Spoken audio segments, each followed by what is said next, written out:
evening. I'd like to thank you all for attending the Data Center Town Hall, Part 2, that covers the proposed ordinances for data centers within DeKalb County that is currently under consideration for the DeKalb County Board of Commissioners. If we can move forward with the presentation of the slides, we can get through this quickly. Currently, I do not see them on my screen. Thank you. Unfortunately, this evening I remain in transit, but I am present with you. You are hearing my voice, Lorraine Cochran-Johnson, and I thank you all for allowing me to currently serve as your Chief Executive Officer of DeKalb County. This evening, I would like to acknowledge my three co-hosts, Commissioner Marita Davis Johnson from District 5. Please continue advancing the slides. And of course, Commissioner Marita Davis Johnson proudly represents District 5. Also this evening joining us, we have Commissioner Shakira Johnson. And Commissioner Shakira Johnson is the District 4 Commissioner.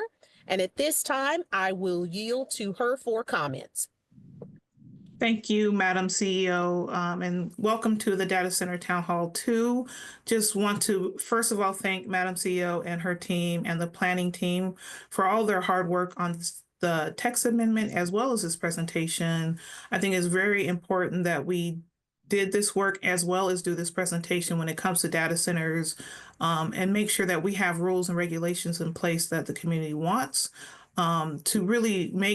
to ensure that when these type of new developments are happening in DeKalb County, that we have a say in how and where and when they're happening, and just making sure that the guidelines and best practices are in place before the development happens. So again, just happy to be here.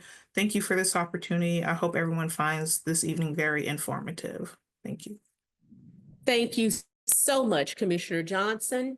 And last but not least, we have the Commissioner for Super District 7, Dr. Ladina Bolton. And this evening, I will now yield to her for comments. Good evening, everyone. Again, I'm Ladina Bolton, your Super District 7 Commissioner. I'd like to start by saying thank you to Madam CEO for organizing this, as well as to my colleagues, Commissioners Shakira Johnson and Commissioner Marita Davis Johnson, for partnering. And I'm especially excited about it because District 7 is adamant about making sure community members as well as ourselves are informed, engaged, and educated on the issues that come before us. And this is our second town hall. The first one, of course, was on what data centers are. Today, we're talking about the text amendment, and we even had community members that were able to go on a data center tour recently. So we're really excited to have you all with us this evening to share in the information and share any concerns or feedback that you may have. And I yield back to you, Madam CEO. Thank you so much, Dr. Bolton. At this time, before we begin going through the proposed text amendments, we are going to walk through a few slides from the original town hall. The first thing we want to make sure that everyone understands is what is a data center. And if you use technology, whether it be apps on cell phone, whether it is storage in a cloud, whether you are running IT infrastructure for a major corporation that includes everything from the storage of information that may appear in your Apple Wallet. All of those technologies require data centers. So literally they are IT infrastructures for buildings that deliver applications and services. And if we can continue advancing. What is a data center? A data center is a technical facility that houses an organization's IT operations and equipment, and where it stores, manages, and disseminates its data. Data centers house a network's most critical systems and are vital to business continuity and operations. Consequentially, the efficiency, optimization, reliability, and security of data centers and their information is of critical importance to today's businesses. A data center may vary depending on its primary function, but typically it is supported and managed by one of the following four categories: enterprise, multi-tenant data center and co-location facilities, hyperscale and cloud, carrier and service provider. Within the data center, the following technical spaces and subsystems are managed by the operational staff: physical security systems, network and IT systems, power resources, environmental control, performance and operational management. These subsystems can be translated into the following challenges: risk management, network migration, power optimization, thermal efficiency, DCIM enablement. This video will provide an introduction to these environments and challenges of the data center. Physical security in the data center is addressed with macro segmentation using a 6-layered approach. The perimeter is the first level of defense, the clear zone, the facade and reception, the service corridor, the data hall, the data cabinet. The network, IT, and structured cabling systems in a data center commence at the entrance room and carry through to the main distribution area, horizontal distribution area, and then to the equipment distribution area. The intelligent power chain that is critical to the data center operation includes the medium voltage entrance feed from the utility, backup generators, battery rooms, UPS systems, underfloor and overhead power distribution cabinet level metered and monitored PDUs, and finally leading to managed IT equipment power. Environmental control of the data center facility starts with the chiller plant, then leads to the computer room air conditioning and handling units, into the data hall with managed airflow to cool the hot zones via a number of contained cooling technologies to meet the specific requirements of the varying IT loads that generate temperatures that need to be managed carefully. Finally, this unique technical operation requires data center infrastructure management processes that deal with asset management, power monitoring, environmental monitoring, change management, and capacity planning to ensure that maximum uptime, scalability, and performance is achieved. More detailed information, webinars, and technical reports of the areas covered in this video can be found at annixter.com/datacenter.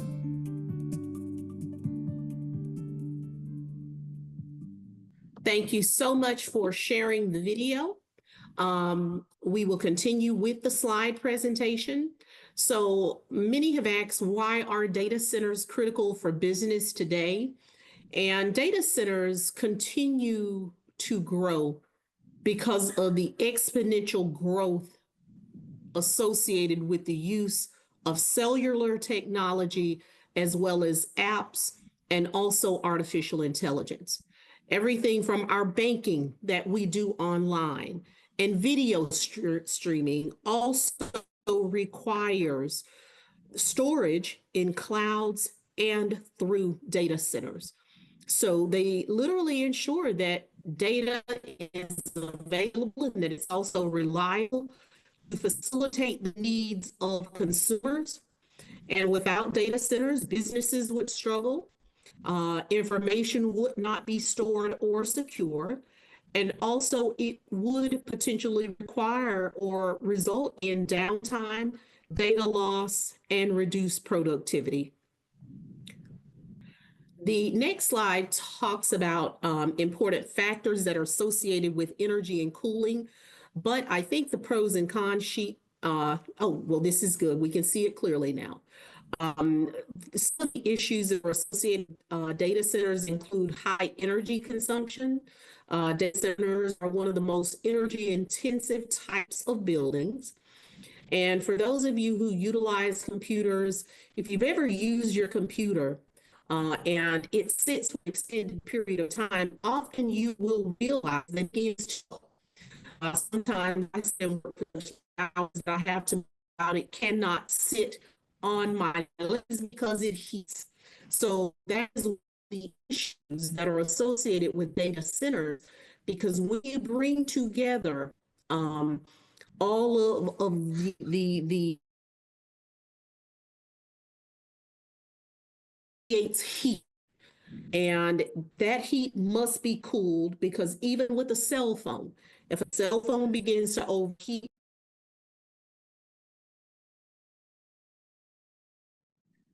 I believe we're having a little bit of technical difficulties with the CEO traveling, but I believe what she was conveying in this slide is just the important facts that energy and cooling is key to how we use our technology. And even on the most day-to-day level, anybody that uses a laptop or charges their phone for a long period of time recognizes that these pieces of equipment oftentimes overheat. But cooling is a big part of restoring that. And with the data centers, we're taking a lot of a lot of time to understand the energy and the cooling component that happens in each one of these data centers, from the small to the large. High energy consumption is one of the important facts that we want to understand as far as what you're going to hear regarding the ordinances.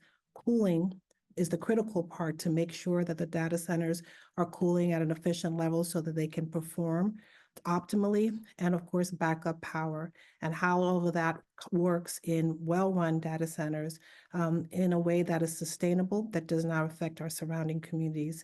And that's a big part of some of the facts that I believe the CEO is trying to share. My name is Juliana Njoku. I'm the Director of Planning for DeKalb County. And while we're transitioning, Madam CEO, I'll try to get through the slides and introduce you to the staff. So rapid growth and increased demand. The number of data centers and the data that they store are growing at an exponential rate, driven by an ongoing increase in demand for cloud computing and artificial intelligence. Global spending on data centers infrastructure has been increased, with a significant shift towards AI and machine learning applications.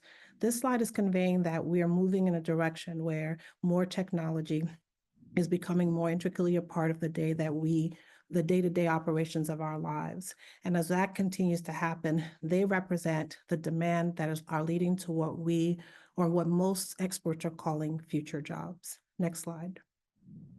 U.S. data centers growth. The United States has the highest number of data centers worldwide and accounts for a large portion of the global market. There are approximately 4,080 and 5,427 data centers in the United States, with newer figures from March 2005 citing 5,426. The number varies between sources due to different reporting criteria and data collection methods. As of 2024, the United States has the highest number of data centers of any country. Next slide. Georgia's data center. There are approximately 160 data centers in Georgia, with other sources estimating the number to be higher due to ongoing construction and development. The state has seen rapid growth in its data center market, becoming one of the fastest growing hubs in the country. Next slide. So let's talk a little bit about the pros, because what does this mean? It means that where there's advanced security, data centers are designed with robust physical and digital security measures, including access control and encryptions to protect sensitive information. This is critical because not only is what data centers do for themselves, is what they do for others, as most of our safety and security are moving in the area of using more technology and therefore require more protections along the way. Ease of scalability. They're easily scaled to meet changing business needs by adding more resources as required. This is key, and scalability is key for our county, or key for any particular area who's also looking for economic growth and economic advancement with the use of technology. Cost effectiveness. Cloud and containerized data centers can lower initial setup cost by eliminating the need to purchase and maintain your own hardware. My understanding of that is that cloud technology is easier. We use less hardware, but we're able to transfer information faster, which is obviously more cost effective. Managed service. Service providers handle updates and maintenance freeing up internal IT resources. Disaster recovery, many offer built-in rudimentary and backup solutions to ensure business continuity during outages. Global connectivity, they provide access to a global network, enabling remote access and connectivity from anywhere. Increased company control. Companies can have greater control over their hardware and data infrastructure. Tax revenues. Creation of tax dollars based upon land and property value. Built-in data recovery, as well as centralized storage and processing, are some of the key pros for why data centers have become a very attractive options for advancing security and technology, looking at future jobs, looking at economic development that ultimately affect most of our communities. Next slide. So here are the cons. Data centers have high energy consumption. Data centers consume massive amounts of electricity, with cooling systems accounting for a significant portion of the use. Environmental impacts. The large energy and water use can strain local resources and contribute to greenhouse and gas emissions. High upfront cost. Building and setting up a physical data center requires significant initial investment and can involve long delays to become operational. Potential for power grid strain. A large number of data centers could potentially destabilize regional power grids, leading to cascading outages. Limited local job creation. While they are significant investments, day-to-day operations may not create a large number of jobs, and construction jobs are temporary. And security limitations. While generally security measures can still have limitations and are only as good as the implemented system. Next slide. Consideration for local communities. Some of the key areas that we were looking at was local economic impacts, job creation, land use, present and future, additional infrastructure needs, environmental health impacts, drought measures, emergency outages, and any other critical issues. These critical areas are most of the considerations that were taken in DeKalb's view and overview for its data center ordinances. These are the areas that we wanted to take considerable time to have a strong view as we put things together. Next slide. So as I said earlier, my name is Juliana Njoku. I'm DeKalb County's Planning and Sustainability Director.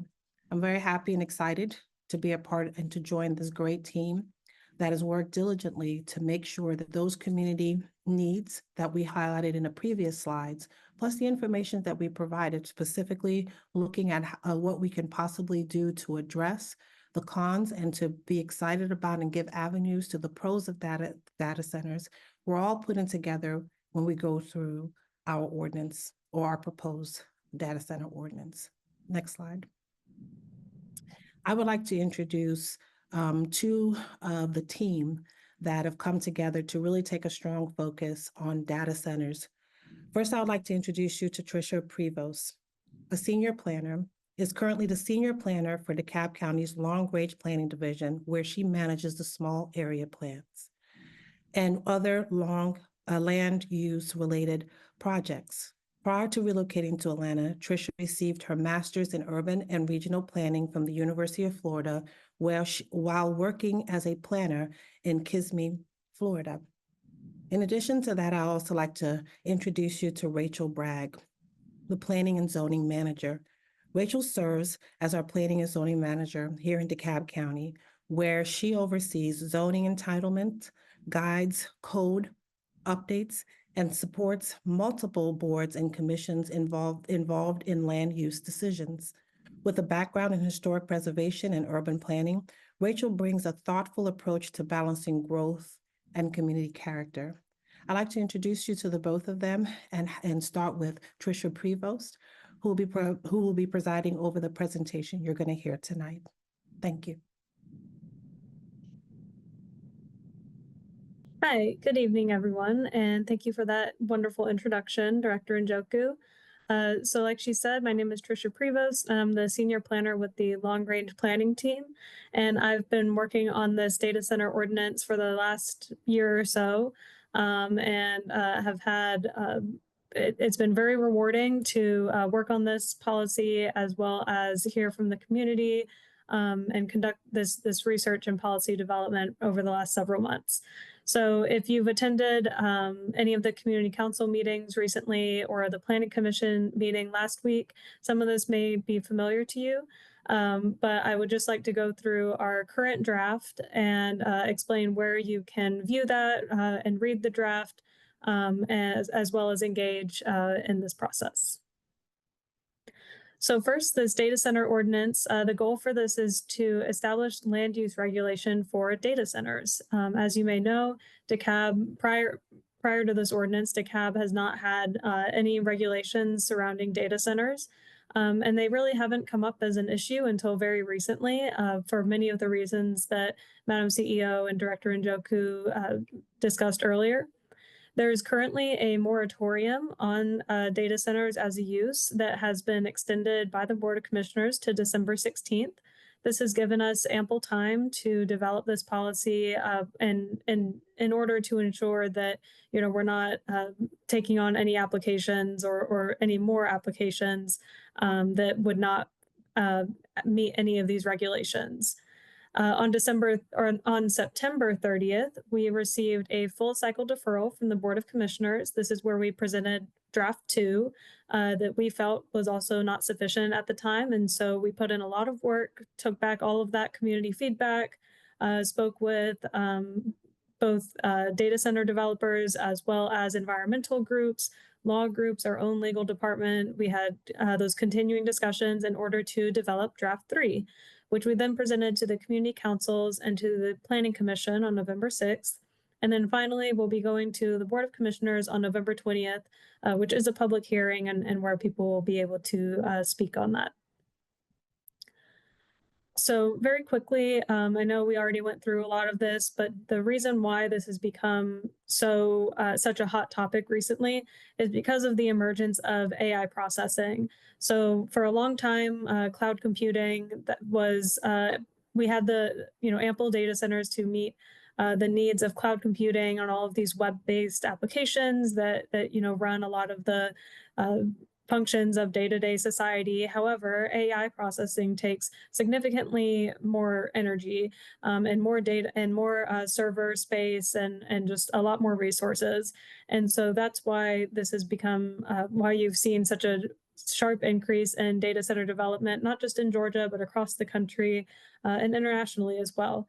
So all of these AI tools and apps that we use now require significantly more power than basic cloud computing and our prior systems. So, but data centers are critical infrastructure because, as everyone has mentioned so far, they provide connectivity for industries from healthcare to finance to even Zoom, which we're presenting on now. This goes through a data center in order to get to you all. So I wanted to touch a little bit on our public engagement that we've had so far throughout this process. If you would like to view more information about this ordinance, you can go to engagedekab.dekabcountyga.gov, or if you just type into Google Engage DeKalb, it should be the first thing that comes up. You can even type in Engage DeKalb data centers and it'll take you straight to the data center webpage. So far we've had over 1,000 hits on the website, which is great. Over 171 downloads of both of our drafts that we've posted so far. So you can now go and view and download draft 3 and read through it. That's the full ordinance draft. So it goes into a lot more information than I'll be presenting tonight. We've had 131 visitors view the FAQ list. So again, you can go to that page and see the frequently asked questions, and over 36 contributions to the questions and comments tool. So this tool is at the very bottom of the page.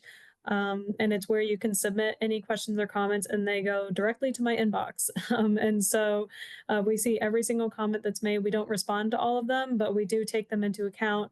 But just so you know, you may not expect a response, but they do, like I said, they go directly to our inboxes, and we view and take them all very seriously. So thank you to everyone who has already engaged so far. And if you are interested in viewing this ordinance and the rest of the webpage, please go to engagedecalb.decalbcountyga.gov. So some of the major updates to draft 3 that we've made, like I said, we got feedback from the public, community council, board of commissioners, industry experts, and many, many other partner organizations.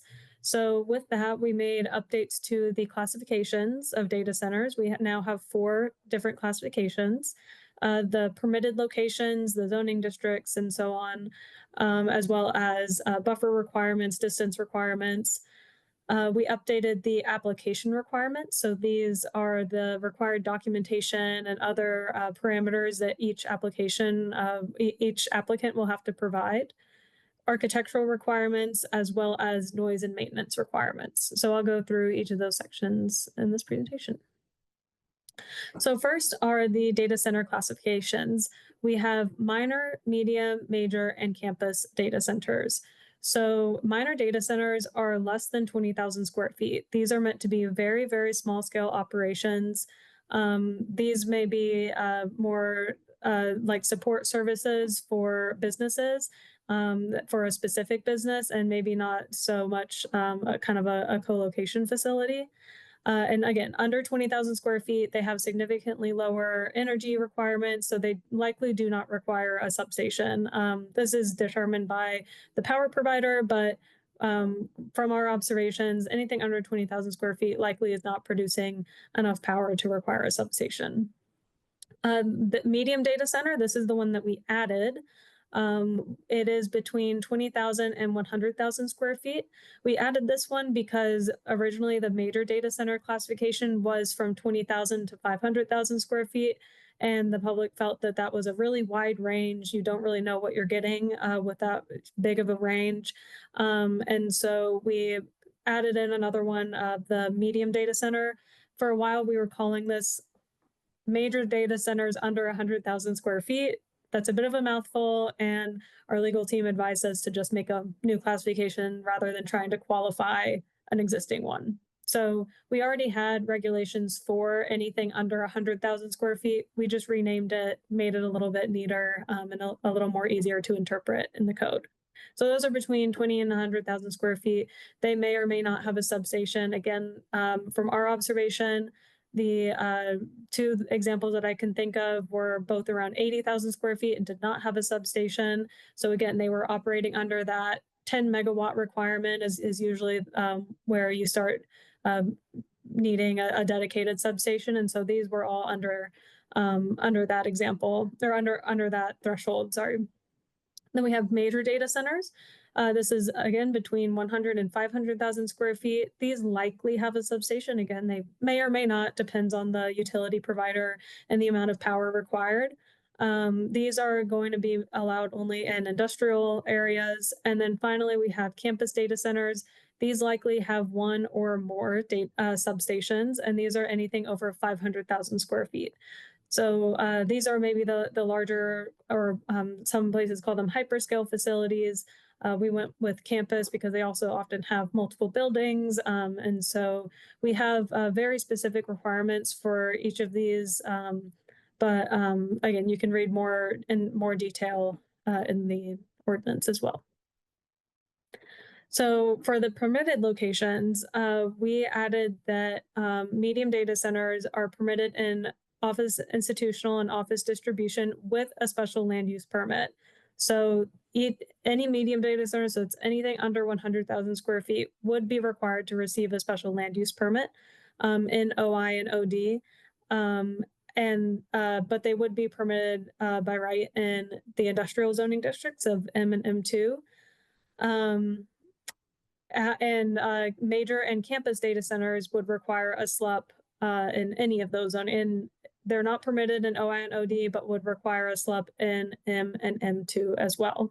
So, and then any developments in M and M2 shall maintain a minimum of 500 feet from any residentially zoned parcel.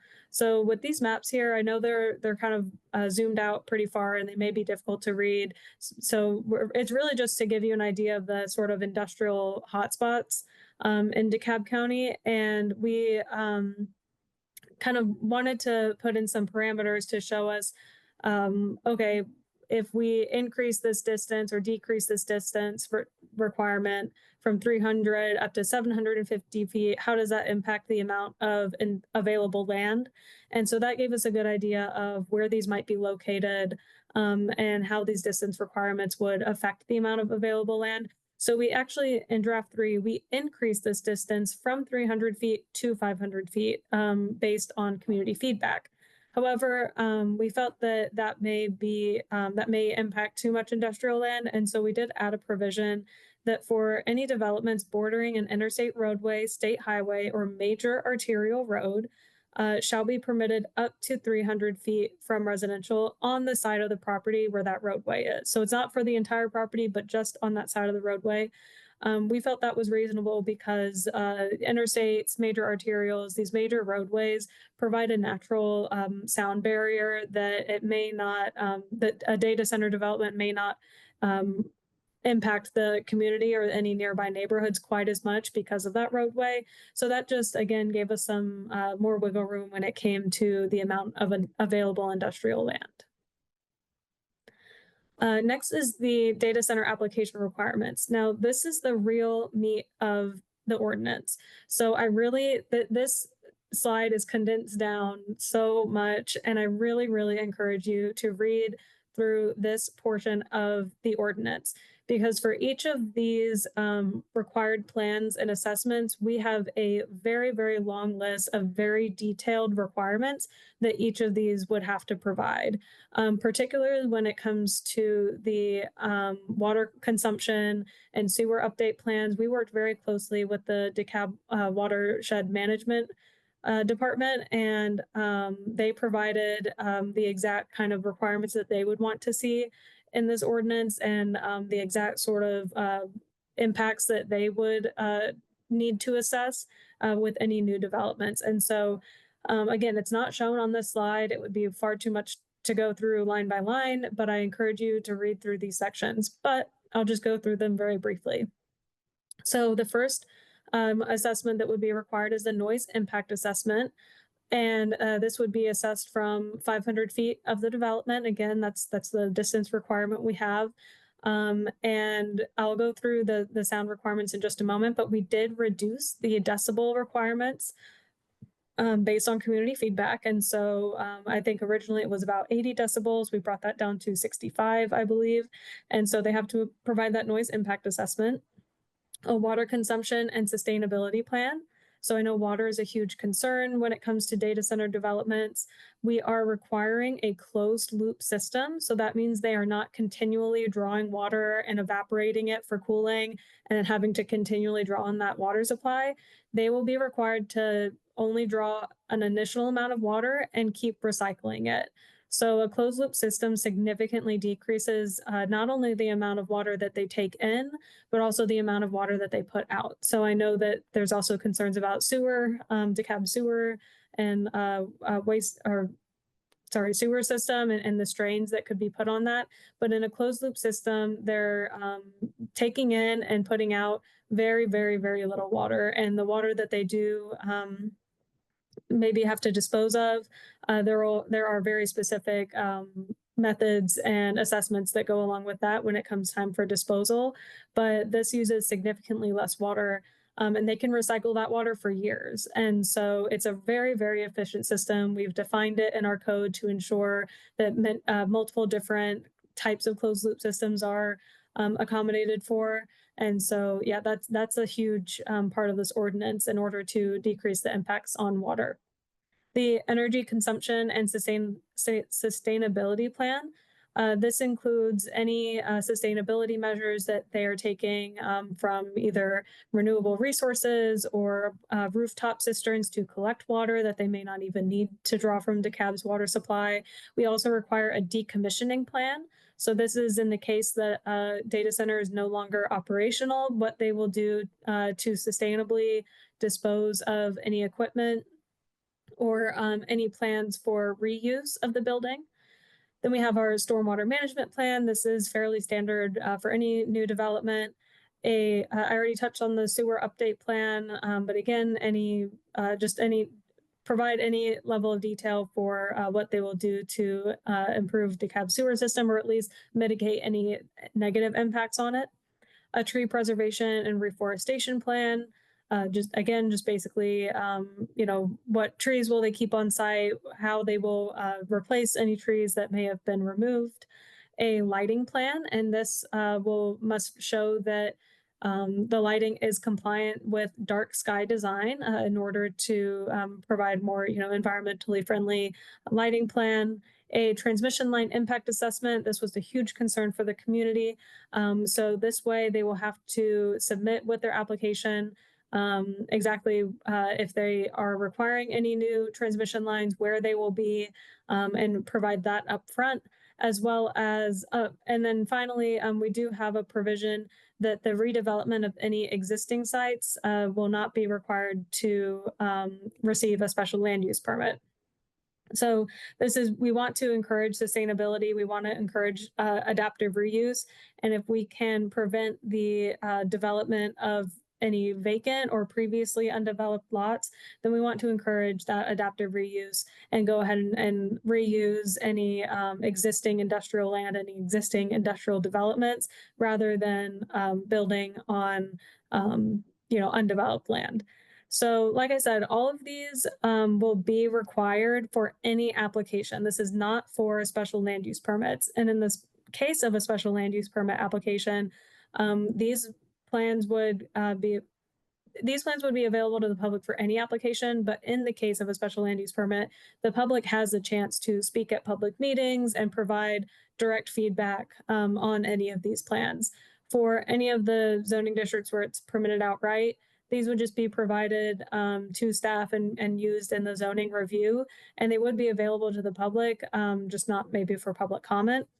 However, these would be used at the time of business license issuance and renewal.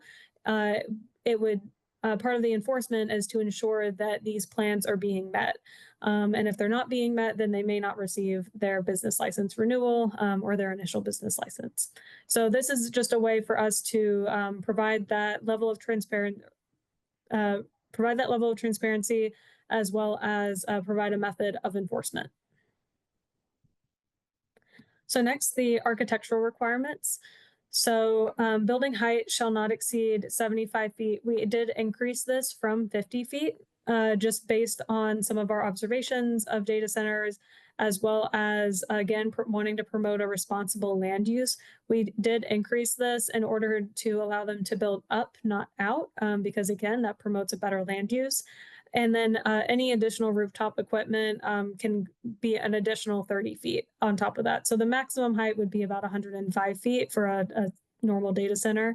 Currently, the industrial zoning districts do not have a height requirement. So this is our effort to limit that height requirement, but we did provide some additional space, again, to promote that responsible land use. As well as they will be required to meet any transitional height buffers, so that you don't just have a 105-foot wall directly next to maybe a 30-foot building. They would have to tier the building in order to meet that transitional height buffer. Rooftop equipment must be screened for noise and any sort of pollution control. And then, but we are not requiring screening for renewable energy, in part because if you screen solar panels, then they may not receive enough sunlight, but also, again, to promote that green infrastructure. We added murals as part of the fenestration requirements in the hopes that we may get some, art or beautification incorporated into these buildings. And then if a project offsets 45% of their total energy usage, with renewable energy, the building height shall be permitted up to 150 feet. So 45% is a really significant amount of these data centers' energy. Again, when you compare their energy usage to that of, a neighborhood or something, 45% would be quite significant. And so if they are able to meet that, we want to, be able to provide some additional allowances for that. So next, for the noise and maintenance, again, this was something that we received a lot of community feedback on. So we reduced the permissible sound levels to 65 decibels during the day and 55 at night. Previously, they had to meet the industrial noise levels, which was about 80 decibels. But because they don't produce, they're not operating heavy machinery or manufacturing anything, we felt it was reasonable to reduce this requirement. We're also requiring any buffer or any retaining walls must provide a 5 to 10 decibel sound attenuation. So it's noise reduction must be incorporated into the development, because that was a major concern from the community. This mainly applies to major and campus data centers, in part because of the permitted locations for minor and medium. It doesn't make sense for them to have retaining walls or not retaining walls, sorry, sound attenuation walls around them if they're located, along a highway, or we want them to, meet a higher design standard. And so having a wall surrounding it wouldn't really allow them to integrate into the design of the maybe corridor or something like that. So then finally, generators shall meet at least Tier 4 emission standards. So we increased this from Tier 3 to Tier 4 after receiving some feedback from an environmental group. This basically means that this is currently the highest level of emission standards by the EPA. And they are always changing, but Tier 4 is, is the highest quality sort of generator and emission standards with the lowest amount of pollutants allowed. I know some of you may have seen, the examples of really highly polluting data centers, such as the one outside of Memphis. They are only using Tier 2 generators. And so this is already 2 tiers above that. And so we don't expect, and in addition, these would not be running 24/7 like those generators in Memphis. These would, testing shall not exceed 10 hours a month. They have an EPA annual testing standard of 100 hours, but the 10 hours is just easier for us to monitor at the county level. And in the case that they would have to run 24/7 in the case of a power outage, again, this is the most stringent standard that the EPA currently has. And so it is a significantly lower amount of pollutants than the Tier 2 generators that you may have seen in some very bad examples of data centers. And finally, here is the use table for our data centers. So I know it can be a little difficult to interpret, but I'll just take you through it quickly. For office institutional, we allow minor data centers only as an accessory use. So this is only under 2,000 square feet. A medium data center and a major data center in an industrial or light industrial character area would require a special land use permit.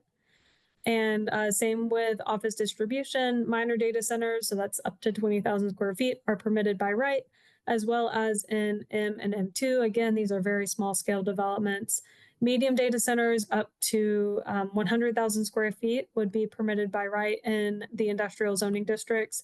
But then when it comes to the major and campus, these require a special land use permit in any of the zoning districts.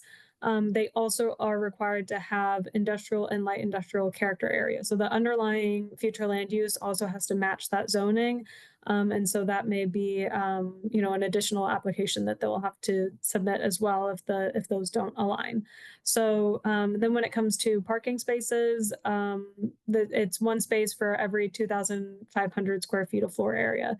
Again, they don't employ very many people. And so we made this kind of a very high threshold per parking space just to decrease the amount of kind of surface parking that they may have. And so next, just a quick timeline of where we're at. So we'll be presenting this draft to the Board of Commissioners on November 20th. So for this iteration of the ordinance, that would be your last chance for public comment before the Board of Commissioners votes.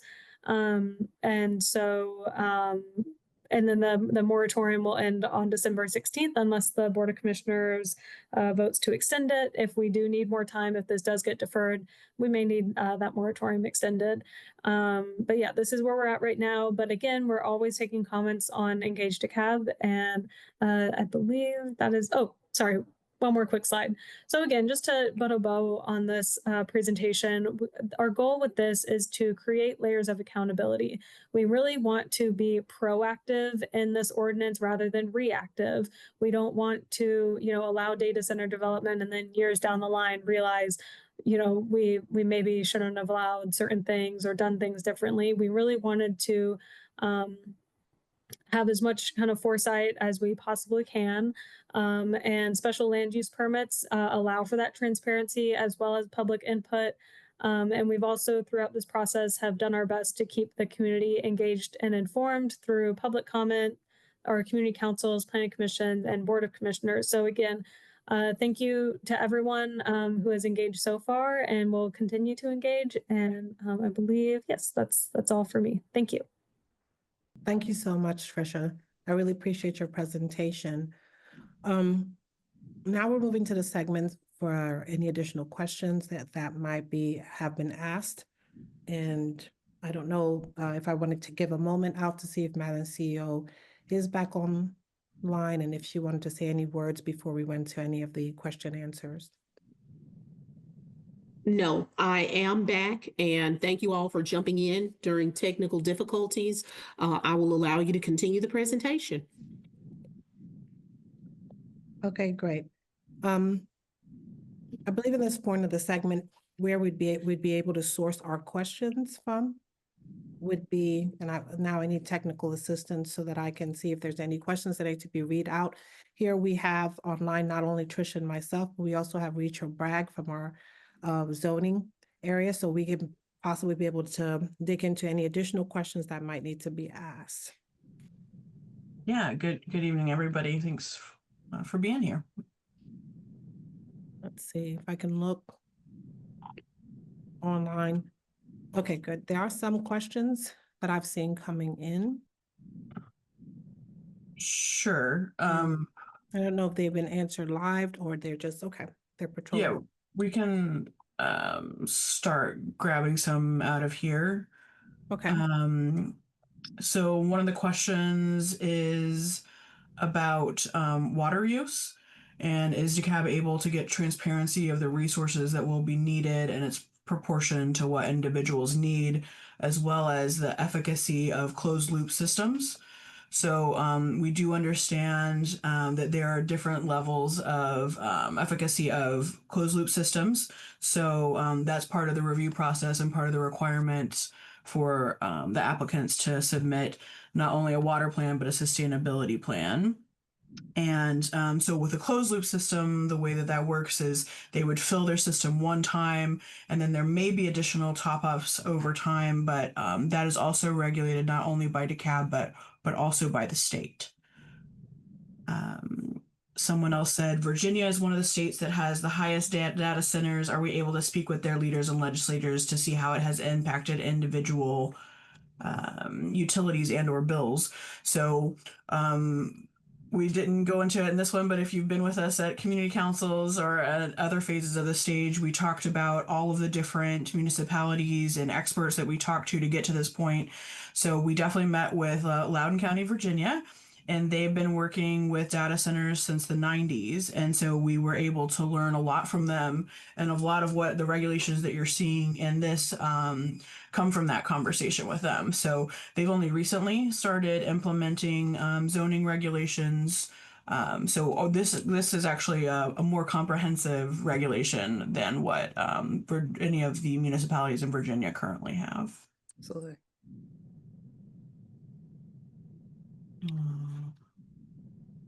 Let's see, then we have a question. Large data centers have been shown to negatively impact the health of people. Why why is this not mentioned as a con?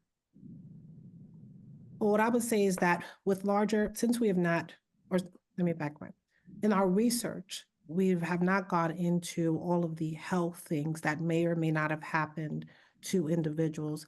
The pros and cons that we listed are the ones that are clearly connected to data centers that we can see today. We did not receive any information in our research that had any direct health connections to the existence of the data center. We've spoken to subject matter experts, educators. We've spoken to data center places like Loudoun County that have had data centers, and they did not have or provide any direct connectivity between a health issue and a particular data center. So that's why it was not listed, but our list of cons or pros is not the comprehensive list of every possible outcome that could be both good and bad, as we are here exploring data centers that are now taking a different role in the way that we are utilizing technology and the way that we are living. And we will be monitoring that. That's why we're holding our ordinances to be comprehensive, also to be able to have the standards that meet the highest criteria standards for sustainability, for health, and for life safety.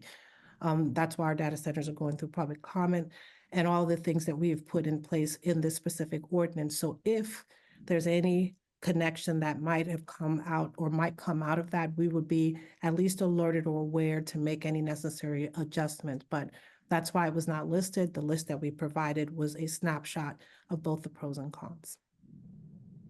I would also add to that, it's something that's relevant to, I think, some of these questions that were being asked as well, is that this is land use regulation. So what this does is really focus from a land use perspective on data centers. So the goal is to provide that, but like Tricia said as well, we're working on layers of accountability. So this is just one part. This is the county's part of regulating data centers. And yes, I think I got another good one here. Tricia, this one I'm gonna look to you on too. So the square footage of a data center is relevant, but not as relevant as the amount of power they consume. Do you want to talk a little bit about our process to get to our current definitions, size versus power usage? Yeah, absolutely. So early on in our kind of initial drafts, we did have power usage as part of our parameters for just determining a data center classification. So I think we had, 20,000 square feet and up to 5 megawatts. But then it became it kind of muddied the waters when it was like, well, what if it's over 20,000 square feet, but under 5 megawatts, then what classification do you put it in? And as Rachel mentioned previously, at its core, this is a land use ordinance regulating the use of land, not the use of power. The utility provider, whether that be Georgia Power or an EMC, is ultimately the one that regulates the power usage.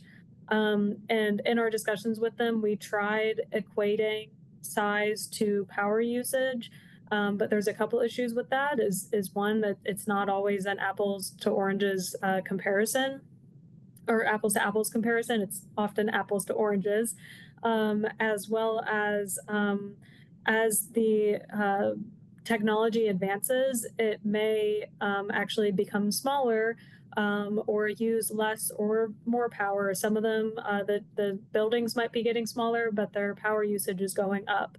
And so it's a developing technology, but what we are able to regulate is land and development. And so that's just what we chose to put our focus on. And then lean on the utility providers to be able to provide power where they can. We're also requiring that they do submit a letter to serve, and that will show that the utility provider is willing and able to serve them, and they'll also have to provide the amount of power that they expect to use. So while we're not regulating that, while we're not regulating development based on that, it will be a consideration for the public and included in the application. I hope that covered it, but yeah, ultimately it just became something a little too complex for us to regulate well. And especially when we're looking at, as planners, as planning professionals, and as land use regulators, we're looking at the built environment. Thank you, Tricia. That was a good answer. So we've got another one. What is the commission doing to ensure prospective data center occupants can demonstrate long-term profitability and that the activity inside of the data center serves the public interest? So I would say that this ordinance does not address that. So again, we're looking at this from a planning and land use perspective, and we don't regulate the internal operations of any IT company. But I would say, yeah, I guess that's my answer for that one.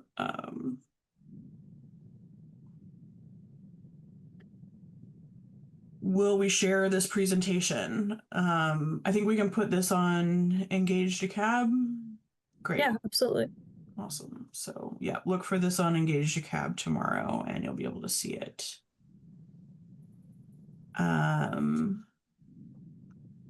And also, I want to say that we will create another dedicated newsletter that has both the first data center town hall as well as the second. That also includes both the slides from the town hall presentation 1 and 2. So for those of you who are registered to receive the DeKalb County newsletter, this will be coming to you. Great, thank you for that. How does the proposed regulation protect residential areas from data centers? So this is a good one. The primary way is with a buffer. And the previous draft of this ordinance had a required 300-foot buffer from any residentially zoned districts. And because of the community's feedback, that buffer distance has now been increased to 500. And I think we should also reference, we're talking about this largely in industrial areas, so M and M2 zone districts. And when we're thinking about industrial uses, that also includes things like quarries or the landfill or recycling centers. And these data center regulations are much more stringent than many of the other industrial uses. So that's actually a wider buffer requirement than any other industrial use in our use table. Yeah, and I'd also just like to add, we also included the sound dampening requirement. So the walls around the development, as well as any exposed equipment, will have to show that there's a level of sound reduction, noise reduction, so that protects nearby residential, as well as the Tier 4 emission standards, so that when the generators are running, that it doesn't emit quite as much pollutants as other tiers would. Yeah, great point. And I would also point you all to the architectural regulations. So we're requiring a certain amount of increased fenestration, which means your doors and windows or decorative treatments on a large percentage of elevations, which again is something pretty unique for this kind of use. I understand that the ARC is voting in January to add data centers to its DRI requirements. Yes, so our understanding is that, again, when we're talking about layers of accountability, we're just one domino in this train. So the ARC is the Atlanta Regional Commission, and that's the organization that coordinates the different municipalities in Metro Atlanta, and they are proposing their own additional levels of regulation. We look for that. So we see that as another step. And we also understand that the state may be taking some action, but we didn't want to wait on that. Your elected officials didn't want to wait on that. So we're trying to be proactive, as Tricia said, and really not only get ahead of developments, but also even get ahead of other regulators. Which organizations will utilize the centers? that's a good one. So, Trisha, I don't think we had a slide on this, but it really is all sorts of different types of businesses. Do you want to take that one, Trisha? Sure. So ultimately, the end user is not something that would be available to us at the time of zoning review. And oftentimes these, you can kind of think of these cabinets like apartments. They build the space, they build the, the infrastructure, but then they lease it out to individual companies. So the data center may just be the operator, but then the actual servers themselves are owned and maintained by a company. So one example in a data center that we toured, Microsoft had a lot of servers in that, and they said that usually around 3 or 4 p.m. on weekdays, the Microsoft servers light up and go crazy, and the fans start turning, because that's when a lot of maybe teenage boys get home from school and start playing their Xbox. And so, the different servers may be active at different times based on the business. Something like, normal 9 to 5 business will have more activity during the daytime and less at night. And so it really is just, it varies from each data center based on their contracts and based on who they're leasing to. And so we wouldn't be privy to that. That's, a business decision. There's all types of, from online gaming to banking to hospital systems. I mean, if you have electronic medical records, these are housed in data centers, and it could be housed in a data center in DeKalb, but also, online shopping. We got the holiday shopping coming up, and that would be impossible without data centers. So again, we don't know who the end user would be, but those are just some examples. And of course AI, right? That's something we all know too. Yeah, well, and another great example is when we toured a data center in Midtown Atlanta. You wouldn't even know it was there if you didn't know it was a data center. It blends in really well with the environment. It doesn't make any more noise than the adjacent, office buildings. It maybe has, if you look up, you can see kind of some screening for the rooftop equipment. But again, you just walking right by it, you wouldn't know. But they support Georgia Tech's research and their kind of computer engineering and even their own AI research. They have servers for Georgia Tech in there. And so that's part of why we wanted to allow for these minor and medium data centers and OI and OD, on the possibility that, we have a research institution that wants to operate and they need their servers nearby. We wanted to provide provision for that. Absolutely.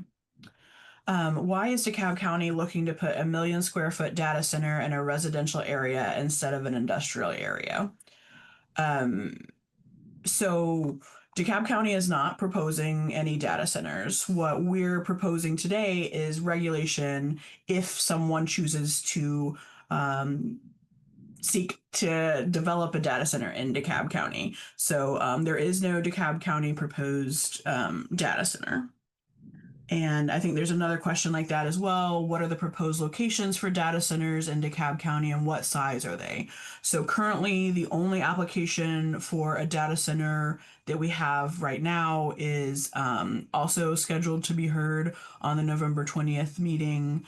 And it is a campus size, and it's in the south of the county. But again, not a DeKalb County project.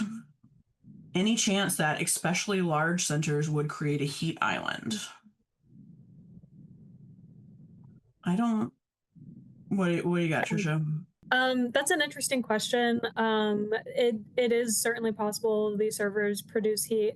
However, a good data center has a way of managing that heat, because the heat is ultimately really bad for the machinery, which means it's bad for clients, which means it's bad for business. And so the data centers we've toured have been able to absorb that heat and recycle it in their own system, so they can use that to maybe even power a cooling system.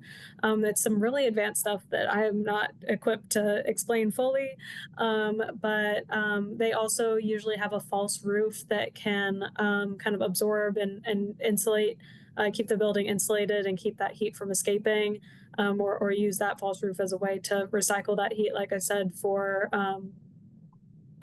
powering equipment or cooling. But yeah, ultimately they do have to find a way to dissipate that heat from the actual server room. But like I said, it's some really advanced stuff that I'm not an HVAC technician.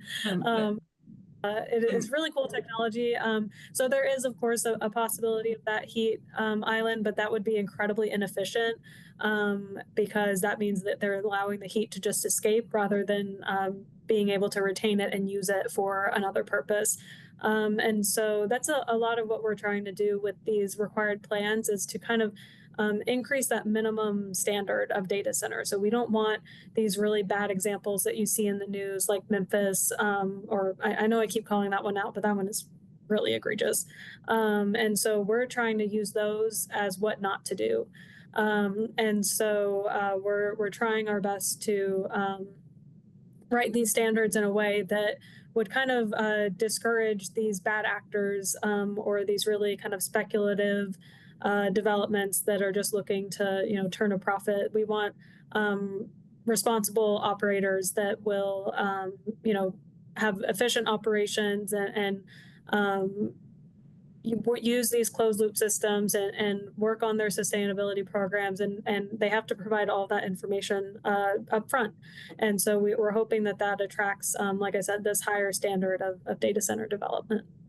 Absolutely, Trish. That's what I was going to say, is the ordinances that the ordinance that we're putting forth is going to the top of the standard, a standard that we're going to hold to any data center. If there's any violation of those standards, we were clear up front, and that gives us the opportunity to go back and to be able to regulate what the land use is and what has been violated along the way. EPA standards are being used. There has to be a clear plan. There even has to be a plan, or we're working to make sure that our data center reflects even what we're going to do for decommissioning as well. So we're trying to be really thoughtful, and it's not just one thing to happen with the data center ordinance. It's a process along the way for how that is looked at, monitored, or maintained. And as Tricia said, we're looking for responsible. So the ordinance is written for responsible, sustainable, engaged actors, as opposed to those who are just land grabbing and hoping to put something in play. Hopefully, when you read it, if you get the opportunity to read this draft, you will see the thoughtfulness that was put in, and the standards and regulations that we have put forth are significant. Absolutely. Here's a good one. How often will inspections be performed to ensure compliance? Who will perform them? And will there be interim sanctions such as substantial fines or shutdown for non-compliance other than non-renewal of an annual business license? So the land use regulations are really focused on the development of projects. So that's when all of the inspections will occur, during the permitting and construction phase of the project. And in DeKalb, you have the option of third-party inspectors, or we also have in-house inspectors. So the mechanisms that we have put in place for that monitoring is currently the business license process, but that's something that we're still looking at options for. But that's really the one process that is already in place that would allow us that kind of continuing monitoring. Hello, are there any specific locations that data center owners are currently wanting to build? So as I said, the current application, there is one application currently before the Board of Commissioners, and it is in the southern mid area of the county. Noise from a data center is very intermittent, with the generator scheduled normally for required maintenance, restricted to certain hours, but also randomly during power outages. A flat 65 dBA measurement might be better modified to something similar to the FAA's 65 dBA day-night level. Thank you. We'll definitely look at that. Data centers don't create many jobs vis-a-vis their environmental impacts. So why are we fast tracking this? Why is it under consideration? So this text amendment is taking our normal legislative route, which means it starts with a draft. It goes to community councils. We have 5 community councils. It's presented to them and they provide a recommendation. The text amendment then proceeds to our planning commission, who also provides a recommendation, and then the legislation moves to the Board of Commissioners. So this is actually our second time going through that cycle. We call it the zoning cycle. So this is our normal procedure. We aren't considering, again, a data center, but there are currently no regulations in place for data centers. So we are anxious to get legislation in place that does help to regulate this use. So that's why we're working on it and have been working on it. And I also want to state, as it relates to that question concerning fast tracking of an application, every individual has the right to submit an application to develop. It is our responsibility to ensure responsible development. So as a result of the application, we are now taking actions to create a framework if we are going to permit the construction of a data center. So I want to dispel any thought that we are fast tracking a process. Now that there is an application, we have a fiduciary responsibility to respond to it. So we are creating a framework that allows us to do that in a proper and professional way if we're moving forward an application. And I yield back. Thank you so much. Next up, has the planning department considered the maximum number of data centers that would be permitted in the county? So no, we don't really have good data to suggest what that number could potentially be.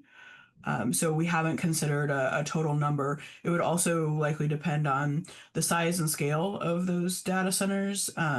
So that's just not a regulatory framework that we looked at for this ordinance.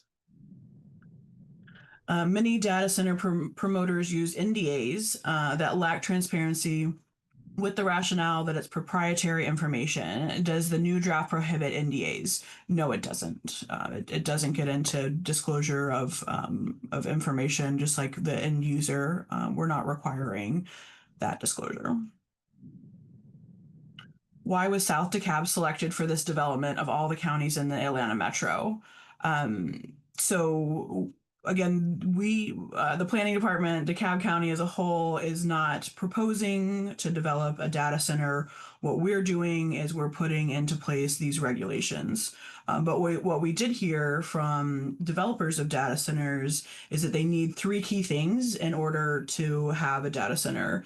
And that is reliable electricity, reliable internet, and access to water. So DeKalb County and Metro Atlanta has those 3 things, and that's why we're seeing, and that's what we've been told why we're seeing this increase in applications. So DeKalb wasn't selected in particular, and South DeKalb was also not selected in particular. Next question, as it is right now, there are no data centers in Georgia. No, I think we saw on a slide earlier, there's approximately 160 data centers in Georgia. However, as of today, as of right now, there are no operating data centers in unincorporated DeKalb, which is what this regulation would apply to. I am concerned that not enough has been done regarding the public health impact, especially air pollution. Pollution comes from diesel generators, as well as the increased electricity using dirty fossil fuel energy. This is in addition to heavy air pollution in the area. These pollutants cause heart and lung disease, and I would like to see a more in-depth report on health impacts and on public health. So we have been looking for studies, and we just haven't found, there have not been the studies done that show that kind of correlation as of now. But we want to be proactive, and that's why we're requiring those tier 4 generators. So Tricia, can you talk a little bit again about those tier 4 generators? Sure. So the tiers of generators are regulated by the US EPA. And currently tier 4 is their highest standard. I believe I read something about Tier 5. They're working on, as generator technology develops, they're working on a Tier 5, but that could be years from now, or shelved completely with the current administration. So Tier 4 right now is the highest scrutiny, and it requires the highest filtration, or the lowest amount of emissions allowed. And so we're requiring that as our minimum standard. And so that really will decrease the amount of pollutants that are put into the air when these generators are running. We have heard from developers that the testing, while we are allowing up to 10 hours a month, we've heard that it's even less than that is usually required. So they may only need 1 to 2 hours a month to get them up and running at a point where they can, check off that they're operational. Again, in the case of power outage, they would need to run continuously in order to keep the servers up and running. But again, those Tier 4 standards ensure that that it is the lowest amount of emissions that are currently regulated.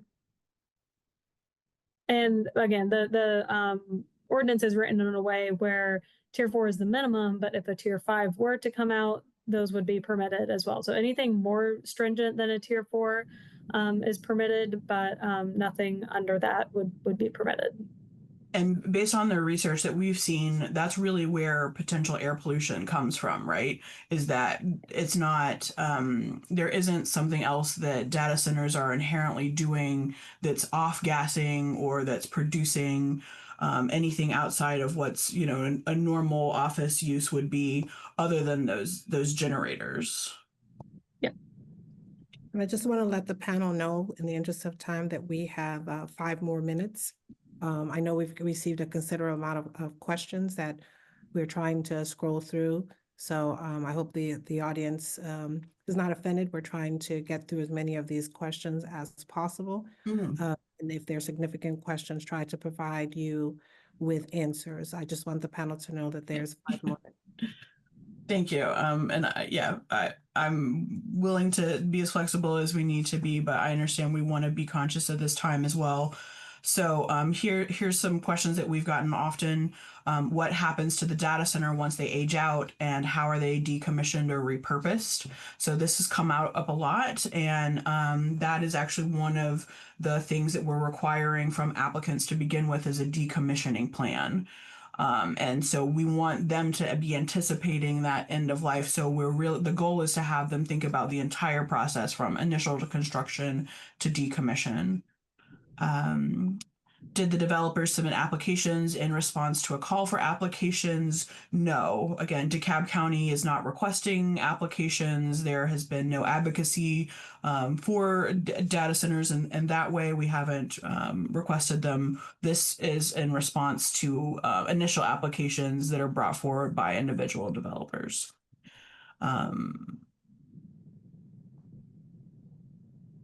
Can you describe how much electricity a medium data center will use? How does it compare to a neighborhood or corporate plaza? How about that one, Tricia? Sure, I can do my best to answer that. So again, it's not an apples to apples comparison, but I think for a medium data center, you're probably looking at about 10 or fewer megawatts. So 10 is kind of where, from our conversation with Georgia Power, where a substation might be required. And so, because they would be considered, a large load customer, or that's the point where, they need that higher level of energy delivery. So I'll say under 10 megawatts for a medium. So that's the 100,000 square foot. I would say under that. That's from what we've seen. I think the one in Midtown, they operate at about 6 megawatts. I want to say, and I'm trying to remember this off the top of my head, so please fact check me. But I want to say that 1 megawatt is enough to power about 400 homes. And so that, is a large neighborhood or quite a few neighborhoods kind of put together. So that's the kind of, again, and as you scale up from there, it gets pretty mind-boggling how much power they use. So, a 6 megawatt, let's say that's oh gosh, 2,400 homes. I think if my quick math is correct, about 2,400 homes. So yeah, that's pretty significant, and it's much more than, you know, a shopping plaza or your average commercial use would use. Yeah. Well, Speed. Rachel, let's take a last possible 2 questions so that we can give Madam CEO and the opportunity to close us out in the interest of time. So if there's 2 more, and Absolutely. And I do want to encourage you all engage DeKalb. We have FAQs posted there as well. But I think my last questions would be, will these companies pay for this water, and who's paying for the electricity? And the data center would, yes, of course, pay for the water, and they won't be able to tap into DeKalb County Water until they have received approval from DeKalb County Water.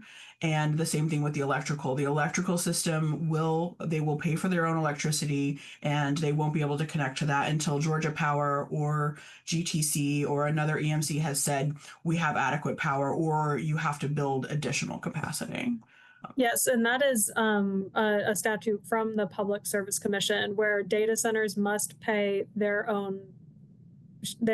for their own power, that the power company cannot give them a break and pass that cost onto the consumers. That is something that the Public Service Commission passed earlier this year, or maybe last year. But yes, that is you know, a requirement that the data center pay for its own power. absolutely.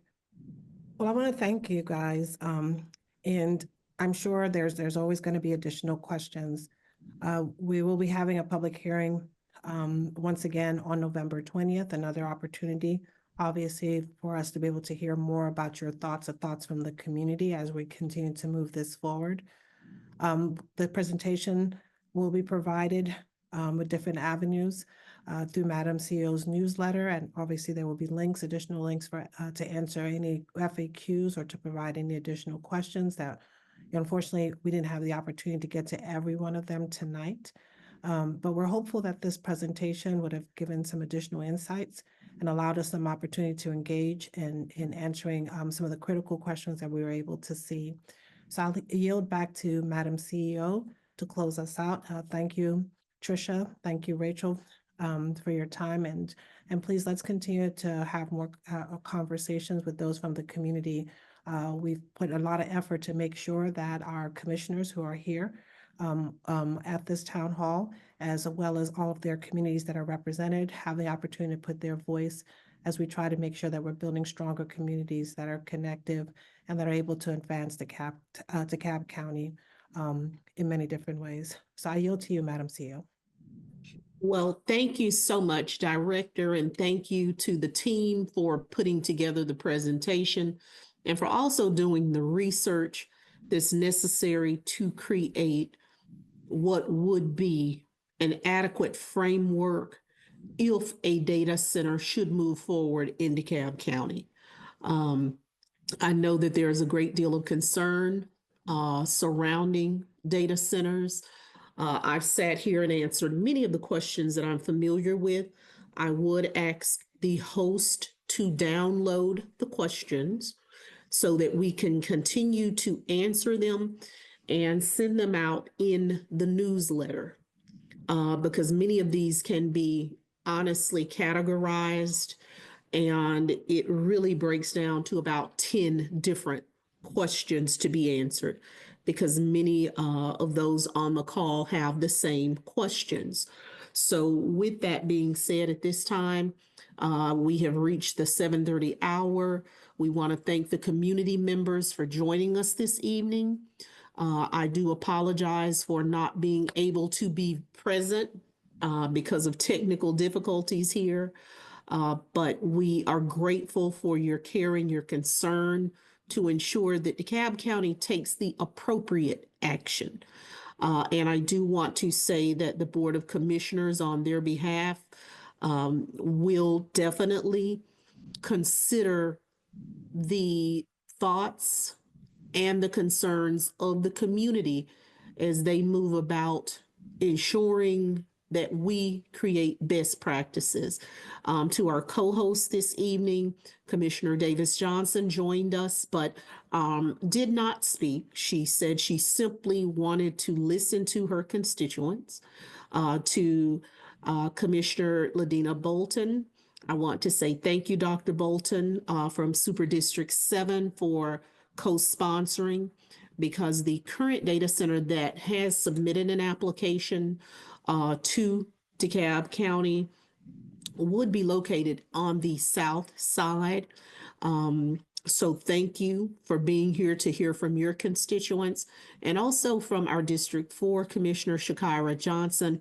We thank you. I know that as an engineer, you have been on the front line of the policy as it's been developed to ensure that what comes out of the discussions is definitely in the best interest of the community and has guardrails that would protect the community. That being said, we will continue answering questions because I see a lot of questions out there that can very easily be answered, but time simply does not permit it as it relates to everything from utility cost and who absorbs those. And as I said during the original town hall, if you use the electricity, you pay for it. So that resides with the data center. At no time will DeKalb County residents absorb the cost that's associated with electricity from a data center. Also, I see quite a few questions concerning emissions. And I see one from a resident that I know very well. And I just wanted to say to you, Dr. Crawford, that as it relates to data centers, and I will say also that we are willing to schedule a tour, because I think that if people would actually visit a data center, you don't know them by looking from the outside because you hear nothing. You see nothing. It's not until you walk inside that you are exposed to noise that's associated with the processing terminals that are there. And at that time, that's when you may experience some heat depending upon the cooling. So there are no gases that are going into the sky. There's no release of any chemicals. So that does not happen. Because of the closed loop cooling system, the most you may get is evaporation associated with some steam, from what I've seen. So with that being said, we will continue to answer the questions. And if you're not already receiving our DeKalb County weekly newsletter, just please reach out to my office and send your email. And if you have an entire community list that needs it to receive the newsletter, we're happy to get it out. And with that said, thank you so much. I won't delay any further. Thank you all for joining us this evening.